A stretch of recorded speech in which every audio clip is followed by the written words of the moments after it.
اس کے زندہ اور معتبر کلام کے لیے جو آج ہم نے سنا،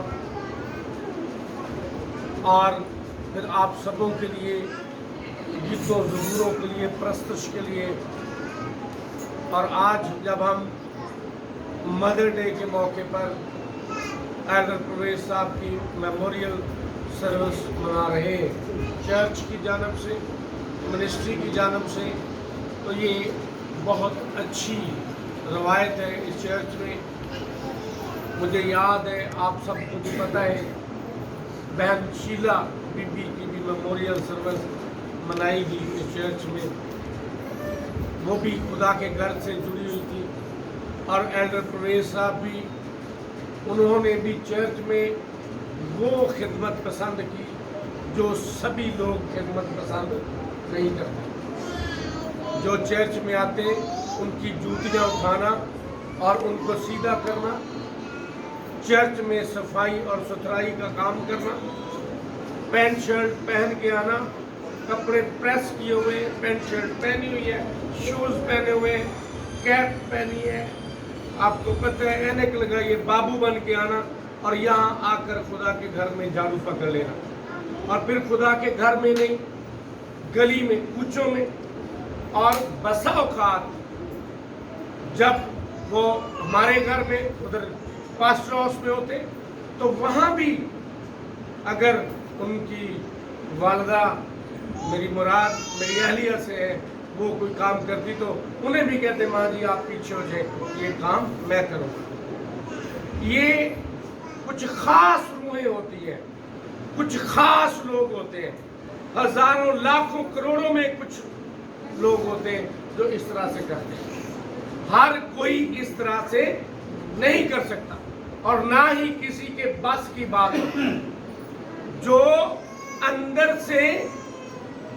سے سچا ہو، جو اندر سے مخلص ہو، جو شیشے کی طرح ہو، جو اندر سے محبت سے بھرا ہو، وہی اسی طرح سے کر سکتا ہے۔ اور جس میں اکڑ ہو، جس میں غرور ہو، گھمنڈ ہو، وہ شخص کبھی بھی ایسا نہیں کر سکتا۔ جس کا دل گوشت تین دل ہوگا وہ اس طرح سے کر سکے گا۔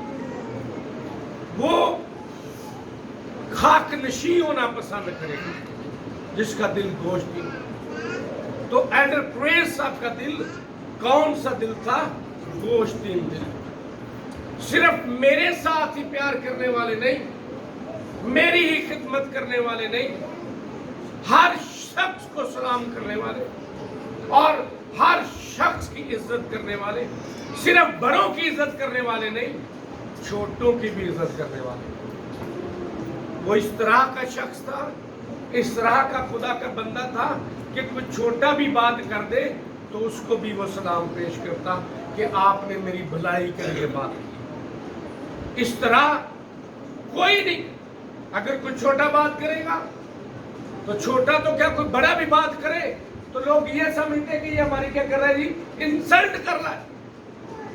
لیکن وہ کہتا تھا کہ یہ جو مجھے مد مقابل شخص ہے، یہ جو مجھے تنبیہ کر رہے ہیں، یہ میری انسلٹ نہیں کر رہا، یہ مجھ سے پیار کر رہا ہے، مجھے تنبیہ کر رہا ہے۔ اس طرح کی مثبت سوچ، اس طرح کی پازیٹیو سوچ کسی کسی کی ہوتی ہے، اور یہ سوچ کوئی خود نہیں بنا سکتا، یہ رویہ کوئی خود نہیں بنا سکتا جب تک کسی کو آسمان سے نہ دیا جائے۔ ہلیلویا۔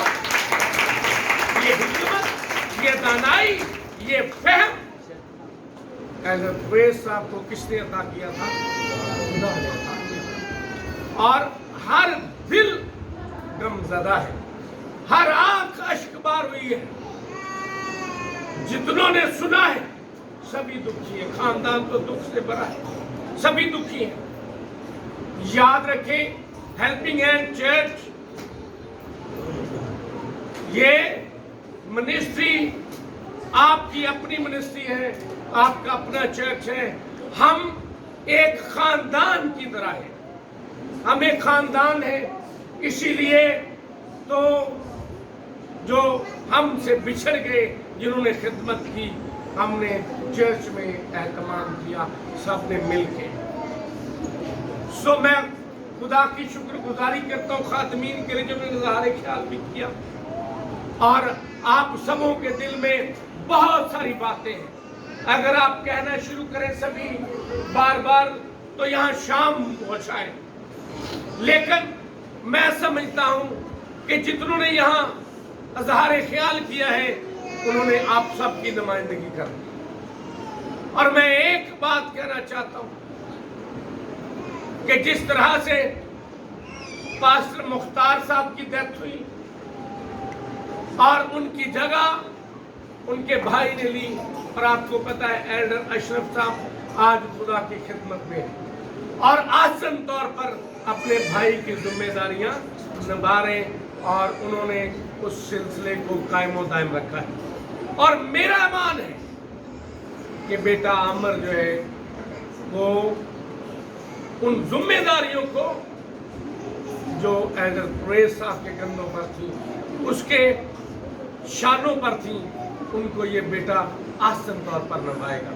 اور اس کے لیے دعا کریں گے کہ خدا بیٹے عامر کو توفیق عطا کرے, گھر کی ذمہ داریاں اور اسی طرح سے چرچ کی ذمہ داریاں, کلیسیا کے ساتھ جس طرح سے ایلڈر پریس صاحب کا رویہ تھا اسی طرح سے ان کا بھی ہر جگہ تعارف ہو, اور وہ کمی جو ہر ایک کو نظر آ رہی ہے بیٹے عامر کی صورت میں ہم ایلڈر پریس کو دیکھیں, ہر ایک دیکھیں کہ ہمیں پھر سے ایلڈر پریس مل گیا ہے, وہ ہمارے درمیان ہے, وہ ہمارے درمیان چلتا پھرتا ہے, ہم سے ملتا ہے, ہم سے گفتگو کرتا ہے, بات چیت کرتا ہے, ہمارا مان ہے.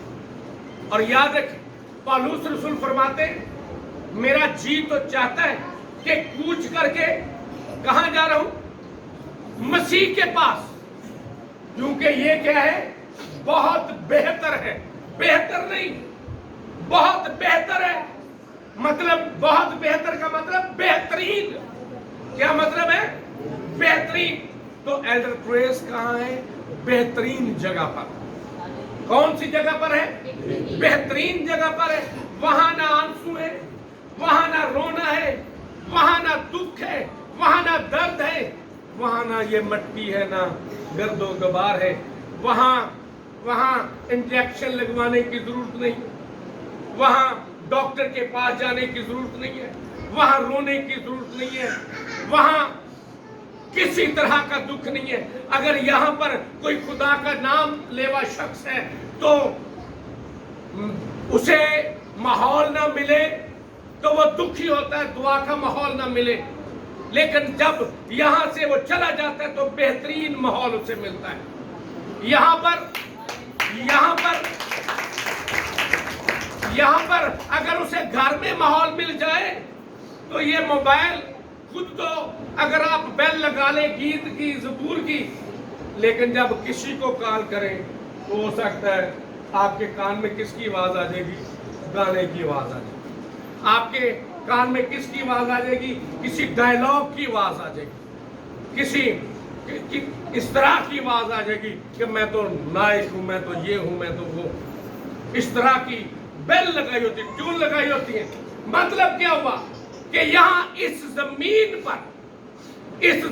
پر رہتے ہوئے جتنی بھی آپ کوشش کریں گے کہیں نہ کہیں آپ کو سوئی چبھے گی, کہیں نہ کہیں چبھن ہوگی کہ کوئی ایسی بات آپ کے ذہن میں آئے گی کہ اف مجھے یہ کیوں سننے کو ملا, اف مجھے کیوں یہ دیکھنے کو ملا. لیکن یاد رکھیں جہاں ایلڈر پریس صاحب اور خدا کے لوگ اور چلے گئے ہیں ہم سے پہلے, وہاں خداوند یسوع مسیح خدا کا برہ جس نے نئے یروشلم کو روشن کر رکھا ہے اور اس کے آگے فرشتگان جھکے ہوئے ہیں, وہاں اندھیرا نہیں ہے, روشنی ہے. وہاں بجلی کی ضرورت نہیں, وہاں پانی کی ضرورت نہیں, وہاں کسی اور کی ضرورت نہیں, کیونکہ برے نے اس شہر کو روشن کر رکھا ہے, اس روشن کر رکھا ہے, اس روشنی سے, اس کے نور سے. اور وہاں عبادت ہے, بندگی کی ہی بندگی ہے. اور آپ کو پتا ہے کہ ایلڈر پریز ہمیشہ یہی چاہتا تھا کہ میں گیت گاؤں, زبور گاؤں, بندگی کروں, پرستش کروں, کلام سناؤں. میرا مان ہے یہاں تو اسے وہ موقع نہ مل سکا, وہاں اسے بہترین موقع مل گیا ہے.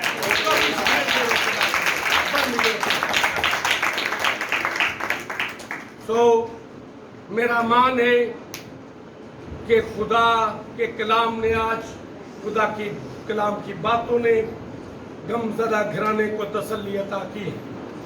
اس لیے میری گزارش ہے آج, بے شک یسوع مسیح بھی روئے, انسان ہوتے ہوئے ہمیں رونا آتا ہے, آنسو آتے ہیں, لیکن آپ آج سے خوش ہوں کہ وہ کس کے پاس ہے, خدا ان کے پاس ہے.